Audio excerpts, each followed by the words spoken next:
मैं डॉक्टर अलका वर्मा, सहायक प्राध्यापक, शासकीय दूधाधारी बजरंग महिला महाविद्यालय Raipur, MSc 4th same human development, methods of studying human development, questionnaire method unit 4 के बारे में बताना चाहूँगी।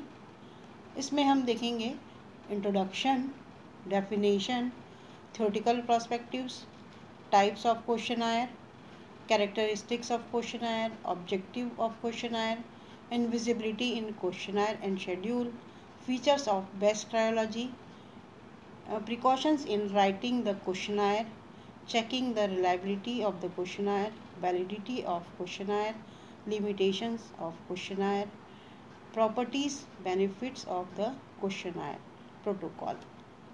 अब हम इसमें इंट्रोडक्शन देखते हैं। व्यवहार परक विज्ञानों में आंकड़ों को संकलन में अनुसूची की भांति प्रश्नावली भी एक सबल उपकरण है। प्रश्नावली सूचनादाताओं के पास डाक द्वारा प्रेषित की जाती है और उसके प्रश्नों के उत्तर स्वयं सूचनादाता द्वारा प्रश्नावली में भरे जाते हैं। इस माध्यम के द्वारा विस्तृत क्षेत्र में सूचनाएं प्राप्त की जाती हैं। इसके द्वारा उत्तरदाता का शिक्षित होना आवश्यक है। डेफिनेशन देखते हैं हम गुडे एंड हॉट के अनुसार। सामान्य प्रश्नावली शब्द से तात्पर्य प्रश्नों के उत्तर प्राप्त करने के लिए एक उपकरण से होता है जिसमें एक प्रपत्र का प्रयोग किया जाता है जिसे उत्तरदाता स्वयं ही भरता है।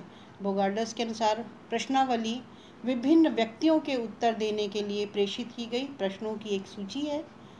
सिंह पाओ येंग के अनुसार अपने सरलतम रूप में प्रश्नावली प्रश्नों की एक ऐसी अनुसूची है जिसे कि निदान के रूप में और व्यक्तियों के पास डाक के द्वारा भेजा जाता है। फिर हम देखते हैं थ्योरेटिकल पर्सपेक्टिव।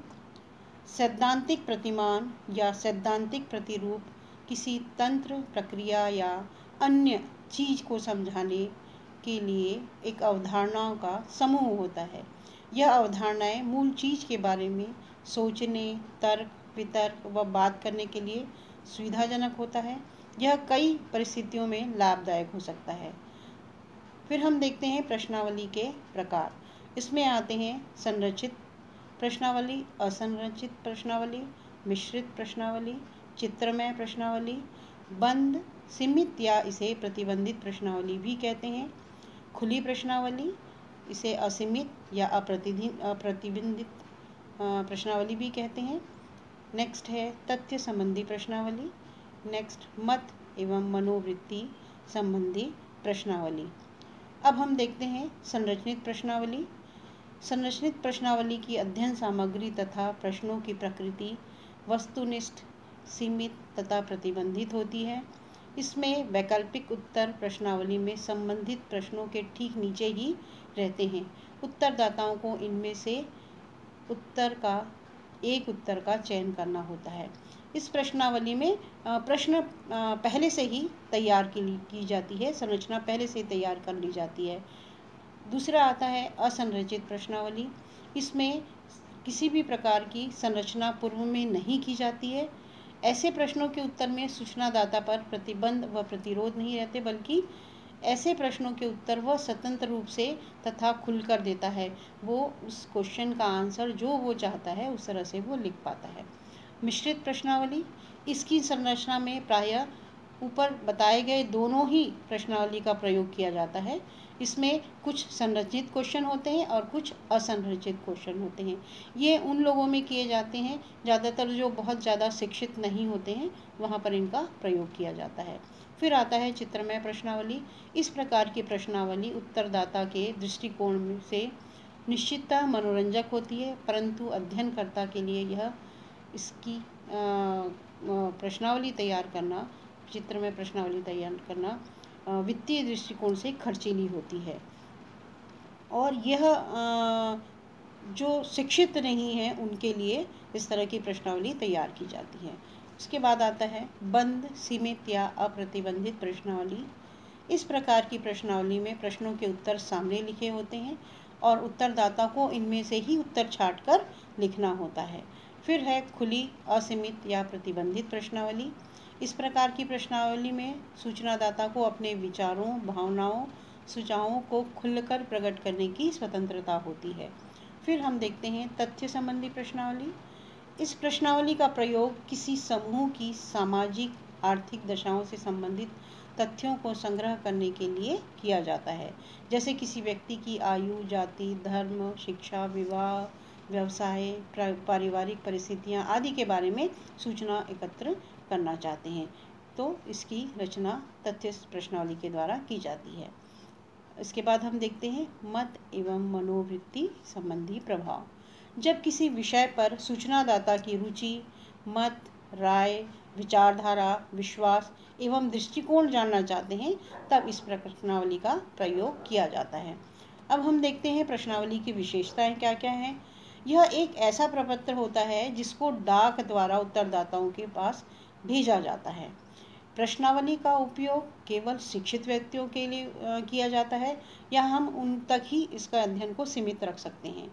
फिर इसकी विशेषता है कि प्रश्न सरल होने चाहिए, स्पष्ट होने चाहिए और छोटे होने चाहिए। प्रश्नों की संख्या आवश्यकता से अधिक नहीं होनी चाहिए। बहुत अधिक क्वेश्चन होने पर उत्तरदाता उन क्वेश्चन के आंसर नहीं देता, आधे भरता है, आधे नहीं भर के और लौटा देता है। नेक्स्ट हम देखते हैं यदि संभव हो तो प्रश्नों का उत्तर हाँ या नहीं में होना चाहिए। फिर है प्रश्नों का क्रम व्यवस्थित और क्रमबद्ध होना चाहिए।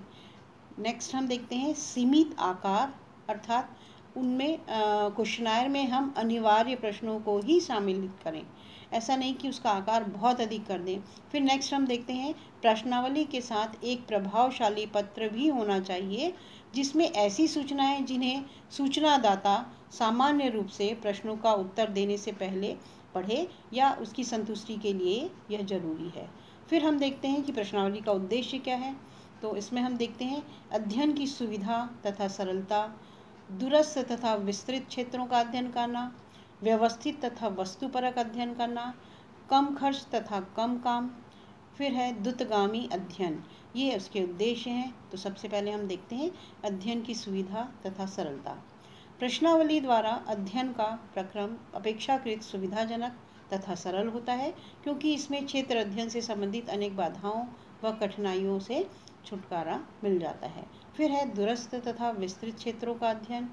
प्रश्नावली द्वारा दूर दूर के क्षेत्रों का अध्ययन सरलतापूर्वक किया जा सकता है, क्योंकि इसमें हम क्वेश्चनायर डाक के द्वारा कहीं पर भी हम भेज सकते हैं, क्योंकि इसके अंतर्गत प्रश्नावली को डाक सेवा द्वारा दूर दूर के क्षेत्रों तक प्रेषित करने में कोई कठिनाई नहीं होती। नेक्स्ट पॉइंट हम देखते हैं व्यवस्थित तथा वस्तुपरक अध्ययन। प्रश्नावली द्वारा अध्ययन में एक निश्चित व्यवस्था तथा कठोर वस्तुपरक निहित रहती है, क्योंकि इसमें प्रश्नों का स्वरूप, संरचना तथा संख्या निश्चित होती है, जिसमें साक्षात्कार जैसी अनिश्चितता स्थिति नहीं होती है, जिसमें प्रश्नों के उत्तर सूचनादाता अपने ढंग से तथा अपने ही मन से देता है। कम खर्च तथा कम काम। प्रश्नावली द्वारा अध्ययन में प्रश्नावली को उत्तरदाता के पास भेजने में केवल डाक खर्च ही करना पड़ता है। मतलब हम जब उनको भेजते हैं पोस्टल के द्वारा, तो वो जो खर्च है वो उसमें आता है। यह खर्च क्षेत्र पर्यवेक्षकों पर किए गए खर्च की अपेक्षा कम होती है। नेक्स्ट हम देखते हैं द्रुतगामी अध्ययन। प्रश्नावली द्वारा अध्ययन में समय भी अपेक्षाकृत कम लगता है, क्योंकि इसके अध्ययन का एकमात्र साधन डाक सेवा होती है, जिसके द्वारा सूचना संकलन के कार्य में क्षेत्र अध्ययन जैसी देर नहीं होती, बल्कि सूचना प्राप्त करने का अध्ययन द्रुतगामी रूप से संपन्न हो जाता है, तेजी से कार्य होता है। फिर हम इसमें देखते हैं कि बहुत सारी इस तरह के विधियाँ होती हैं। तो इसमें हम देखते हैं कि अनुसूची और प्रश्नावली में बहुत सारी समानता तो होती है, लेकिन उसके बाद भी बहुत सारी समानता को होते हुए दोनों में व्यवहारिक रूप से अंतर दिखाई देता है। फिर हम देखते हैं कि उत्तर प्रश्नावली की विशेषताएं क्या हैं। तो विशेषताओं में हम देखते हैं कि प्रश्नों की संख्या उपयुक्त होनी चाहिए, ना अधिक लंबी ना अधिक छोटी। अतः प्रश्नावली के प्रश्नों की संख्या अध्ययन समस्या सूचनादाता दोनों के दृष्टिकोण से उपयुक्त और संतुलित होने चाहिए। फिर प्रश्नों का स्वरूप मिश्रित होना चाहिए। कुछ क्वेश्चन जो हैं उत्तम प्रश्नावली में संरचित होने चाहिए, कुछ प्रतिबंधित होनी चाहिए, कुछ चित्रमय भी होने चाहिए, जिससे प्रश्नावली का जो आकार है वो रुचिकर और मनोरंजक बना रहे, जिससे कि सूचना देने वाले व्यक्ति को इंटरेस्ट डेवलप हो। प्रश्नों की भाषा सरल, स्पष्ट और निष्पक्ष होनी चाहिए। एक उत्तम प्रश्नावली की भाषा का सरल व स्पष्ट होना अध्ययन की विश्वसनीयता और वैधता के दृष्टिकोण से अत्यधिक महत्वपूर्ण होती है। फिर हम देखते हैं प्रश्नों की प्रकृति उपयुक्त होनी चाहिए, कि इसमें प्रश्नों की रचना ऐसी ना हो जिसका स्वरूप अस्पष्ट हो, संदेहपूर्ण हो, भ्रमजन्य हो, आपत्तिजनक हो या घुमा फिरा कर क्वेश्चन किया गया हो। फिर नेक्स्ट पॉइंट हम देखते हैं प्रश्नों के अनुक्रम तर्क संगत होने चाहिए। उत्तम प्रश्नावली को तर्क संगत रूप प्रदान करने के लिए यह आवश्यक होता है कि प्रश्नों का सरल क्रम हो और विषय की ओर हो, सामान्य से विशिष्ट की ओर होना चाहिए तथा व्यक्तिगत प्रश्नों की ओर अग्रसर होना चाहिए। नेक्स्ट पॉइंट हम देखते हैं प्रश्नावली की विश्वसनीयता, गुणांक तथा वैधता। गुणांक उच्च स्तर की होनी चाहिए, ये बहुत ही आवश्यक होती है एक अच्छी प्रश्नावली के लिए। नेक्स्ट हम देखते हैं अध्ययन समस्या का स्वरूप सैद्धांतिक और व्यावहारिक दृष्टिकोण से महत्वपूर्ण होना चाहिए। इस परिस्थिति में सूचनादाता इसके प्रश्नों के उत्तर देने में रुचि नहीं लेते, इससे उत्तर की विश्वसनीयता तथा वैधता पर अत्यधिक दूषित प्रभाव पड़ता है।